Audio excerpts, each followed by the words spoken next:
அனைவருக்கும் கணித வணக்கம். இப்போ பார்க்க போகிறது திறனறிவில் ஒரு கணக்கு பார்க்க போகிறோம். ஃபைண்ட் தி நெக்ஸ்ட் நம்பர்ஸ் அப்படின்னு சொல்லிட்டு நம்பர்ஸ்லாம் கொடுத்துருக்காங்க. இதற்கு அடுத்து உள்ள 2 நம்பர் நம்ம இப்போ என்ன அப்படிங்கிறத என்ன ட்ரிக்ஸை பயன்படுத்தி கண்டுபிடிக்க போகிறோம். இப்போ பாருங்கள், கொடுக்கப்பட்ட நம்பரில் முதல்ல என்ன ட்ரிக்ஸ் பாருங்கள். 25லேருந்து 27 + 2, 25லேருந்து 2 கூட்டி 27ன்னு போட்டிருக்காங்க.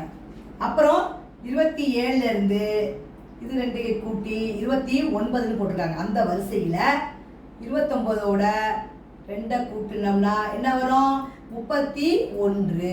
அப்போ இந்த முதல் நம்பருக்கு உள்ள ஆன்சர் வந்து 31. அதே மாதிரி இந்த கணக்கு என்ன டிஃப்ரென்ஸ் பாருங்க. 48க்கும் 45க்கும் -3. 48ல் 3 கழிச்சு 45ன்னு போட்டிருக்காங்க.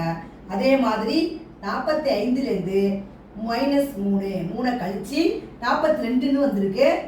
இந்த அடிப்படையில் 42லேருந்து -3 கழிச்சோம்னா 39. அப்போ இந்த இடத்துல உள்ள ஆன்சர் என்ன வருது? 39. இப்போ கேட்கப்பட்ட கேள்விக்குரிய விடைகள் என்ன நம்பர் கண்டுபிடிச்சிருக்கோம்? 31, 39. திறனறிவில் இந்த மாதிரி ட்ரிக்ஸு, இந்த ட்ரிக்ஸை பயன்படுத்தி ஃபஸ்ட்டு என்ன பண்ணுவோம்? 2 கூட்டி போட்டிருக்கோம், அப்புறம் 3 கழிச்சு போட்டிருக்கோம். வரக்கூடிய விடை 31, 39. புரிஞ்சுங்களா?